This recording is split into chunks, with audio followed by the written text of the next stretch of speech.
Good afternoon. We are in Tel Aviv, live for our webinar for an interview with Yoam Polizer. Yoam Polizer is the co-chief executive officer of IsraAID, and I personally am extremely excited about this particular interview. I am Josh Hantman, originally from London.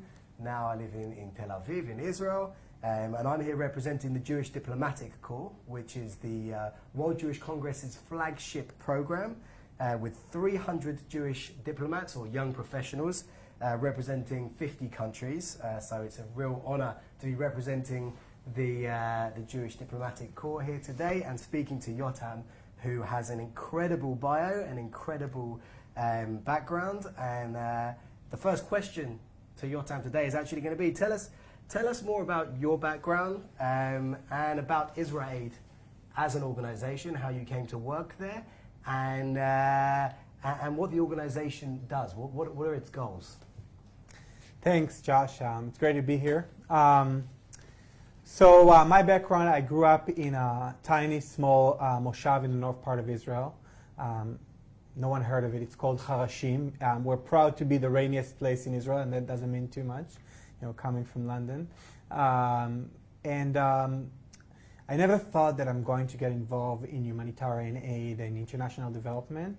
But before my army service, I did what we call in Hebrew Shnat Shirut, a service year, which is a gap year to work with Ethiopian Jews. With the Scouts? Not with the Scouts, with another youth movement, but yeah, better than the Scouts. No,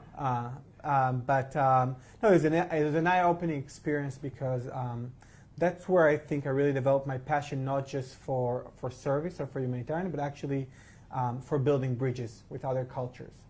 So I call what I do active anthropology, as opposed to just reading about it, actually going and doing it. And in my military service, I was in the Nachal unit, so I was part of my service I was a combatant, and part of it I was doing humanitarian and educational project with the Bedouin population in the Negev, who are Israeli citizens, or Israeli Arab citizens.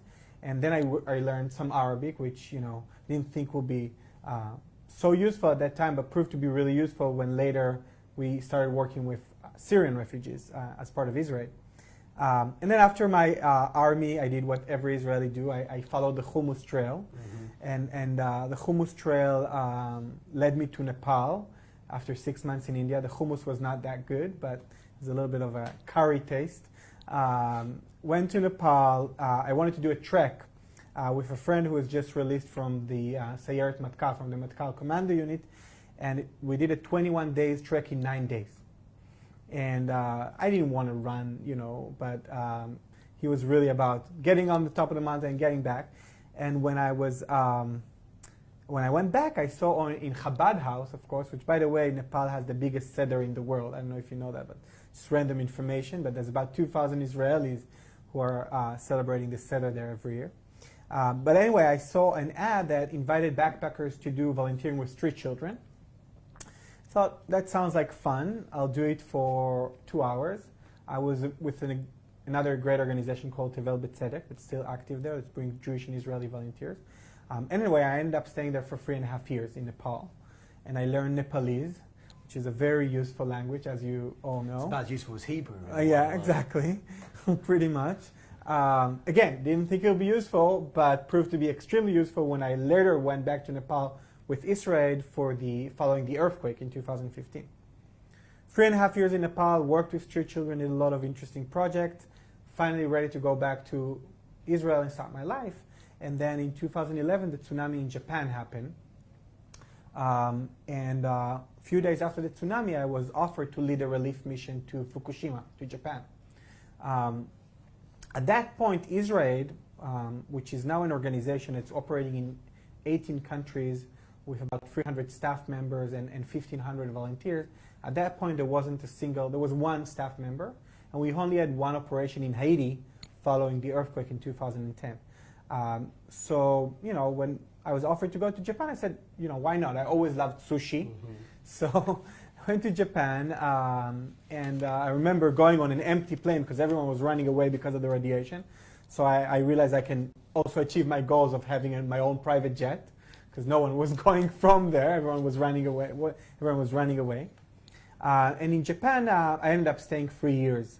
And we did a program to provide trauma and trauma counseling and emotional support for Japanese children. It was a really interesting story because, why would the Japanese need support from Israel, the third largest economy? But actually, we realized that there was no emotional support there for the children. And we started working in a kindergarten where 8 children lost their lives. The Japanese government immediately built a new kindergarten and actually looked better than the old one. They didn't have any kind of emotional support. So we started this program, and from this one kindergarten we expanded to 10 different cities, and we trained about 3,000 Japanese teachers and counselors and doctors, and it's a big project. Personally, after 3 years in Japan, I moved to another part of the world, to a whole different scale disaster, which was the Ebola outbreak. So I found myself in Sierra Leone, leading a relief project for Ebola survivors, which was very scary.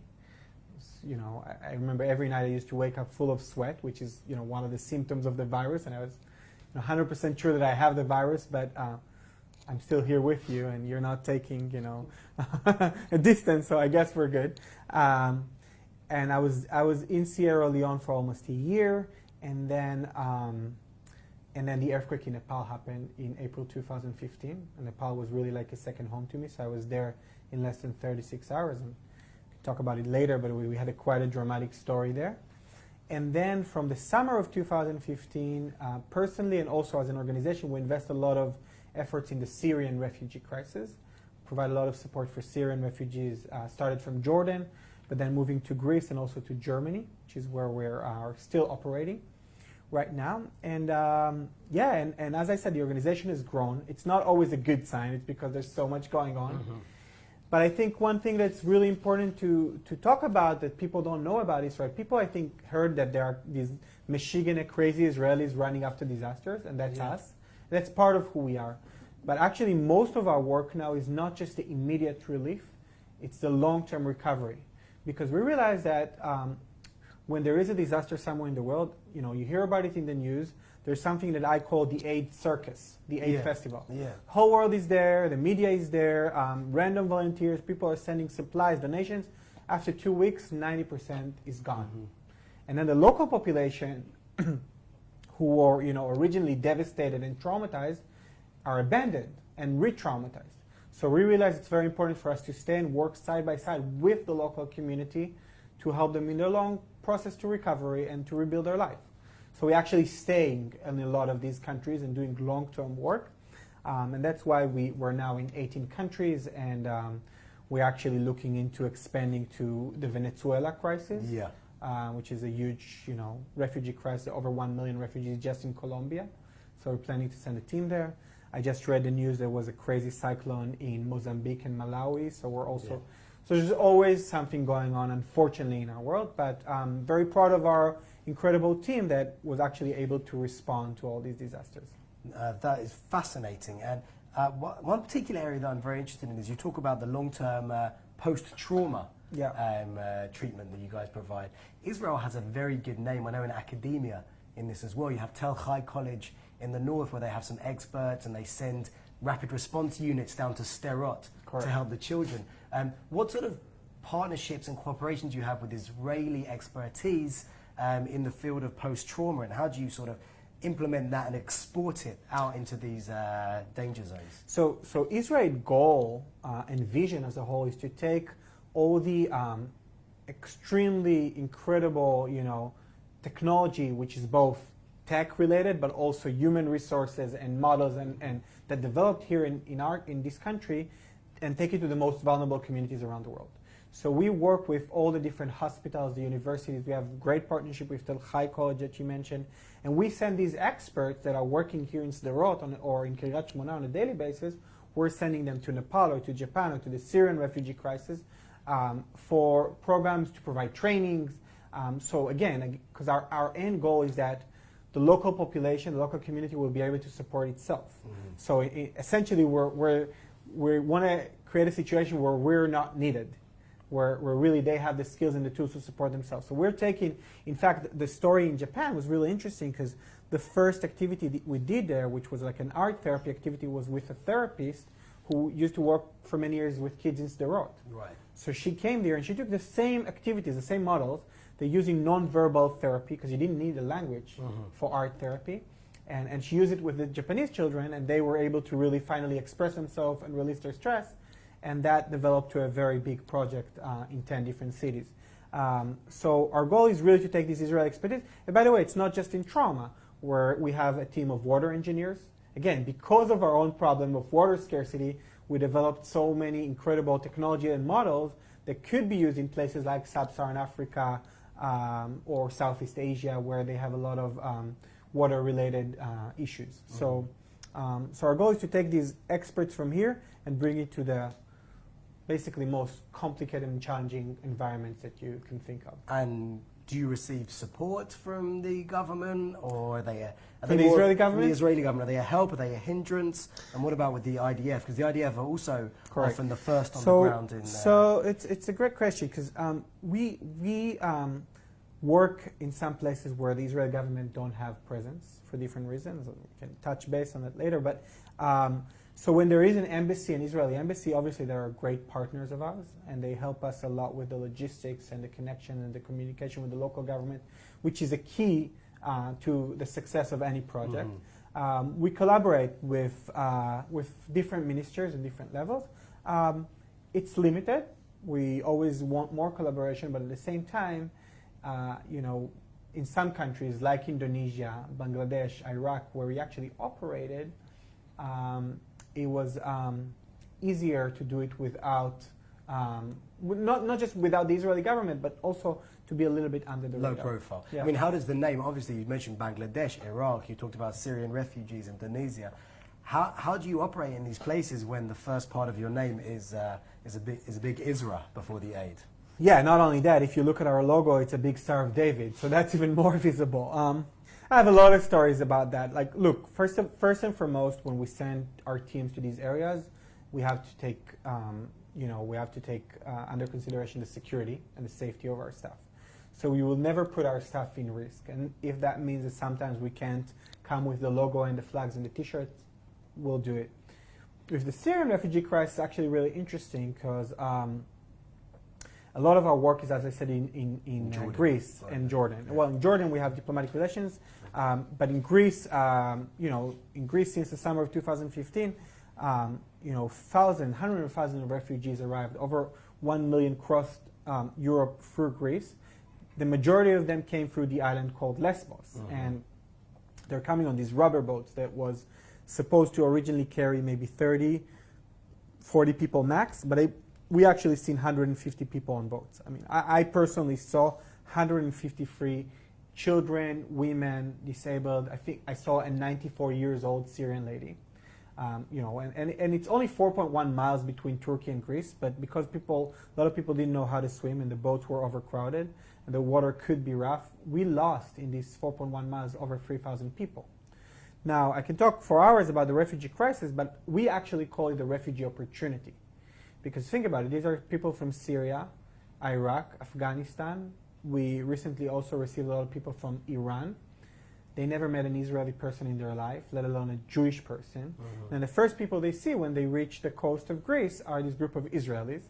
And our Israeli identity was quite visible with the name IsraAID and with the Star of David. So we always joke that they probably think they took the wrong boat. But it's even more interesting because a lot of our team members up until today are Arab Israelis. They speak Arabic. So the refugees are arriving. They're very confused to see Israelis support them for the first time. They think they arrived here to Tel Aviv or God knows where. And then a lot of these Israelis actually speak their language and understand the culture. So it's an opportunity not only to save lives, which is our main goal, but also to build bridges and to change people's perspective.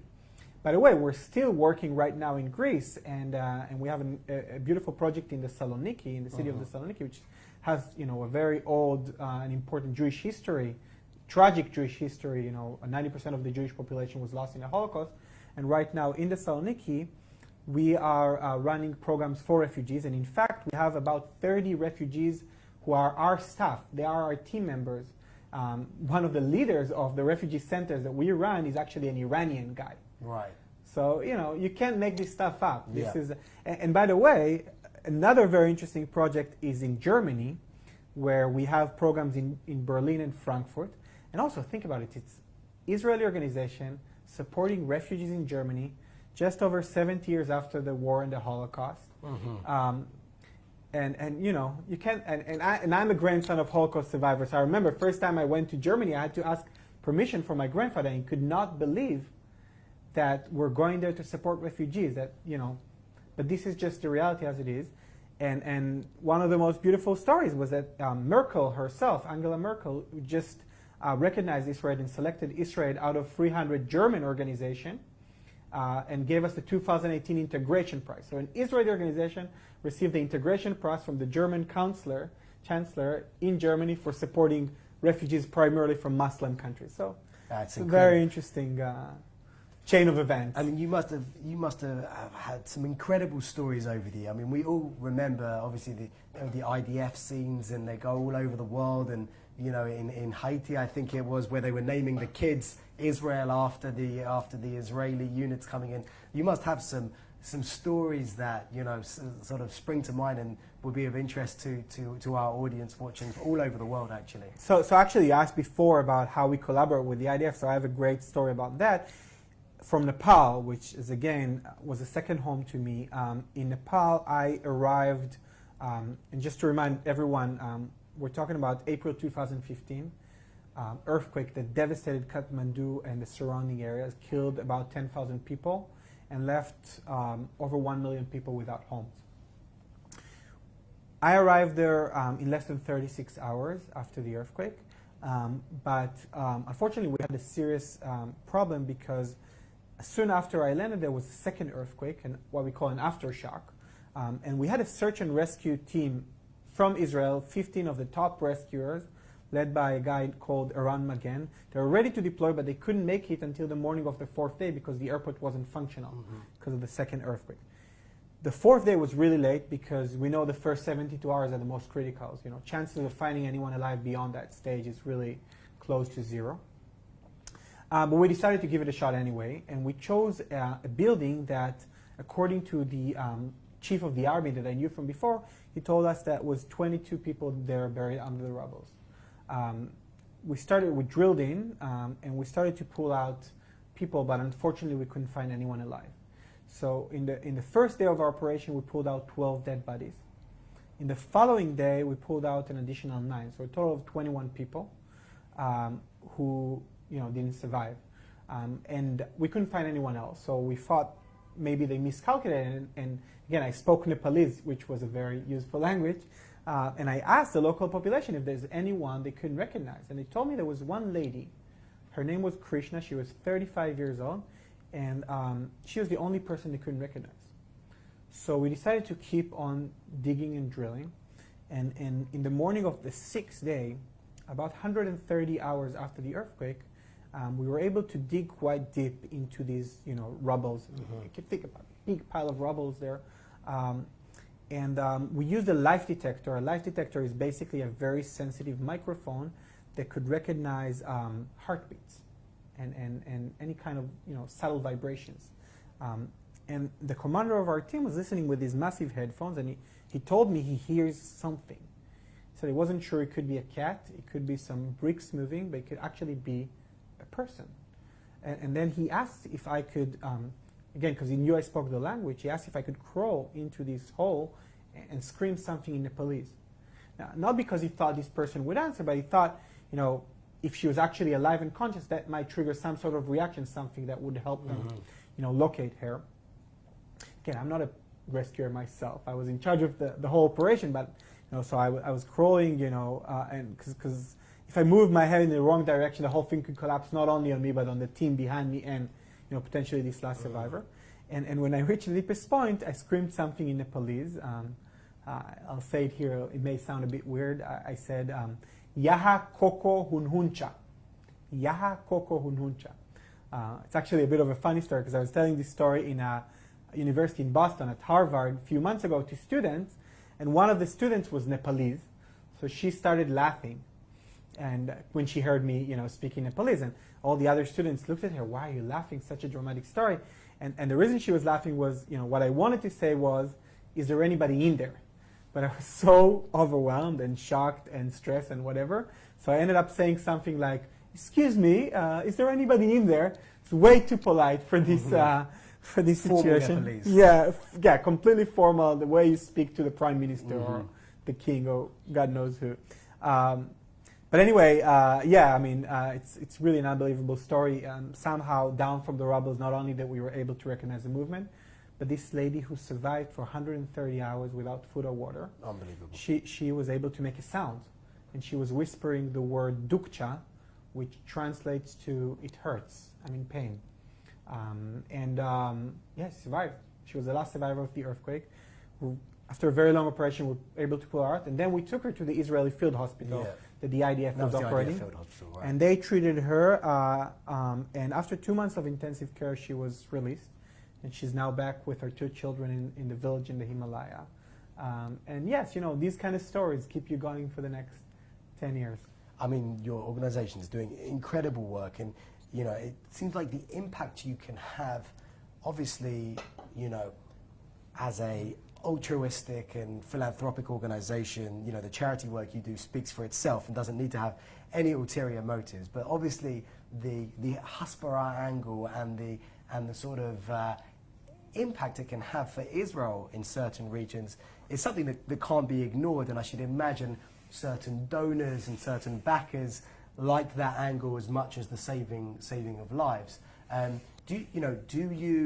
What sort of impact do you see it having on, you mentioned the refugees, but countries where Israel doesn't have diplomatic relations in, and other countries where people may have certain misconceptions about Israel and the Jewish people. Do you see a long-term impact in these places? Yeah, absolutely. Look, our goal is to save lives. Our goal is to do long-term community development. This is why we're doing what we're doing. This is the right thing to do. This is, I believe, the Israeli thing to do, the Jewish thing to do.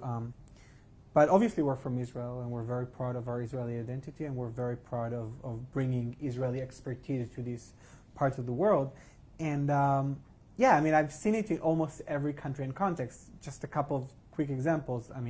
When I went to Sierra Leone during the Ebola, I met with the First Lady, and she was shocked. She couldn't believe that we came all the way from Israel to help them during Ebola. And she told me that when Sierra Leone will be declared Ebola free, she's coming to visit Israel. That will be a first country. And she did. She happened to be bringing her husband, the president, so it was a double opportunity, but it was very exciting. Even in countries where we have very strong relations, like Guatemala, we're the only international organization that's still working in Guatemala following the volcano eruption that they had there last July. And that's also very important for us to not only build friendships and partnerships with non-typical friends, but actually with, strengthen existing relationships. Strengthen existing. A lot of our funding, and that's a figure that really surprises people, about almost 40% of our funds come from the UN. Particularly UNICEF and UNHCR. And this is very interesting because this is not coming from the UN headquarters in New York or in Geneva. It comes from their field offices. And they're just looking for organizations who are doing good work on the ground. So in South Sudan, for instance, where we are working there since 2 weeks after the independence that they had in 2011, we are the leading organization providing support for victims of gender-based violence and rape. And that program is very supported and sponsored by the UN. So that's another opportunity to build this friendship with non-typical friends. And even in the US, we are working in the US following the recent disasters. We have a big program in Puerto Rico, for example. We're building water filtration system. We're doing a lot of the trauma there. So a lot of these people, it's the first time they've seen an Israeli person in their life. A lot of them, they're called as the IsraAIDs, which is an interesting thing. And even we started recently, and this is something that we would love to partner more with WJC, we started to bring a growing number of non-Israeli volunteers to our program. both Americans, but also we have a lot of program in Latin America. So we're always looking for volunteers. We started doing this program in campuses, including the places that consider to be hostile with BDS. I can tell you personally, I did more than 50 campus events in the last 3 years, and I never had a single demonstration. Quite the opposite. Usually the students are lining up and asking how can we get involved, which is a really interesting because we found something that you probably know, that the younger generation really interested in this kind of work, in humanitarian work. They just never knew that they could do it with an Israeli organization. And that's sort of the opportunity that we're looking to provide to these people who are passionate about that kind of work. And so what do you see as your vision, your sort of mid to long term vision for IsraAID? Is this and how can we help as sort of the World Jewish Congress Diplomatic Corps, the World Jewish Congress as an organization? What role do you think is there, say maybe for the government to help you, for private donors? What do you see as the sort of long-term goal for the organization, and who can help you, get to that goal? Okay, that's right. I believe that we're doing three things: saving lives, which is the emergency immediate relief; changing lives, which is done mainly through the long-term programs; and building bridges, which is how through saving lives and changing lives, we're actually able to build a lot of bridges. So my long-term vision is to save more lives, change more lives, and build more bridges. It's not necessarily about the number of countries. I don't necessarily see ourselves in 10 years in 100 countries. I think we're in a good amount of countries, and we can always deepen our work. But I totally see ourselves as one of the leading international humanitarian NGOs. I mean, people know Red Cross, people know Doctors Without Borders, they should know IsraAID. Mm-hmm. We see ourselves as equal, and we have advantages that, in specific areas, like the trauma, we call it protection and psychosocial support, like the water and sanitation. These are fields that Israel as a country is a world expert, and we see ourselves as the representative of Israel, bringing these expertise and skills to, again, the most vulnerable communities around the world. The other part of the vision is that we really believe that Jewish community, and that's where I think WJC can play a major role, we really are looking to partner with more Jewish communities. And that means, first and foremost, that we really need your help with spreading the word. I don't think enough people know about it. And even when people hear about our work, they think that we're going for 2 weeks and we're going out. People don't know that we actually stay in these countries. So this is a story that's very important to tell everyone, both in the Jewish community and beyond, and obviously in places like the UN and on the diplomatic arena. The second thing is we're really looking for volunteers. And it could be volunteers to help with advocacy and communication. It could be also volunteers who want to do hands-on work. We're always looking for more people, especially if they speak languages like Spanish, like German, like Portuguese, and others. So this, I know that WJC has a huge network in Latin America, and we're right now operating in Puerto Rico, in Mexico, in Guatemala, and we're looking into starting the project to support Venezuelan refugees. So the needs are endless. Mm-hmm. So we really need more people. We're very open also to bring our representatives and speakers to these communities, to share these stories, so people would have like a first-hand exposure and experience. And we're also very happy to invite influencers and key leaders, even if they have their own day job and they're not a doctor, they can't volunteer, but they want to come and see the work for a few days to learn, to be well educated, and then bring it back to their communities. This is another thing that we're very happy to do.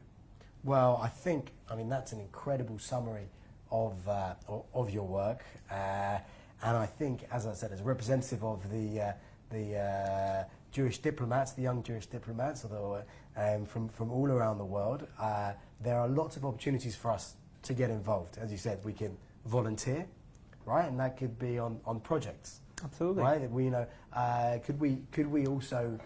I always like to, before I made Aliyah, when we would go on vacation, we would try and combine vacations with a week or two of volunteering. Is this something that's a possibility? Yes, but it has to be the right fit. So I just want to, like, we're against what I call, and don't take my word, what we call volunteerism. Yeah.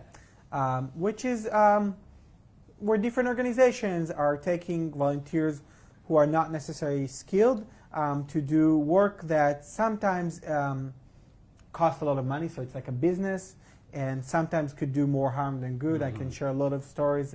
So we would always look to tailor it to the volunteer skills. So for instance, if you have skills in communication and storytelling, for example, we would probably use your skill as a storyteller, to get the word out and to do some writings and reporting, stuff like that. That could be extremely valuable for us. So it's not just about hands-on doctors and nurses. Sometimes the field of communication, photographers, writers, fundraisers, absolutely, could be extremely valuable. And sometimes it's not just about what you're going to do on the ground, but you will be coming to what we call an educational trip to learn. And then your goal, or what we would love for you to do, is take it back to your community and help us spread the word. Because we really realize that, with social media, with everything, our best way is to spread the word is the right ambassadors. And I think that what WJC has mastered through the Jewish Diplomats program and other programs. So we really need more people to know, and not just about the immediate relief, but also about the long term. Perfect. So we're going to call out today to the Jewish diplomats of the World Jewish Congress, and we're going to offer our help to your organization. As you said, we come from all over the world, from a whole host of different backgrounds. My background actually is I'm in communications. We talked about it before, and obviously we would love to help however we can. And I'm sure as well, if you go across the 50 different countries where we're represented, and you mentioned the Venezuelan crisis now. Right. When you'll probably go to Colombia, I should imagine. Yeah. When you get to Colombia, you're going to need people who know the political system, who know the press, who know how to get past the bureaucratic Absolutely. This is sorry to cut you, because this is a really important point. For us, the local partners, are the key people. And we hire a lot of them, by the way. A lot of our staff, right now we have about 300 staff globally. Many of them are local staff that are doing exactly that, doing all the logistics, the coordination, the translations, because there's so much bureaucracy, and if you don't have the right people and the right contacts on the ground, your efforts are worthless. And we've seen, and that's actually something else that kind of differentiates IsraAID from other big organizations, many of them are stuck in the airport. Getting the approvals and permissions, and we pass behind with a team of 4 or 5 people. Like a good Israeli. Like a good Israeli. Exactly. But this time it's for a good cause. Like standing in line. Exactly. So we took that and we mastered it, but actually to do some good stuff in the world. So I'm not feeling very guilty about passing these lines. Using Israeli chutzpah to save lives. Yotam, one disaster at a time. Exactly. Well, first of all, can I just say it's been a real pleasure to meet you and to talk to you. Here. I have a good feeling that with our network and expertise and skills all around the world, I think there could be a developing partnership here to do. We would really love that. We would love that, and we're really excited about the opportunities. Thank you. Thank you. All right. נמשיך לדבר. Okay, so we can see it. Well, we should definitely sit and brainstorm. Would love to.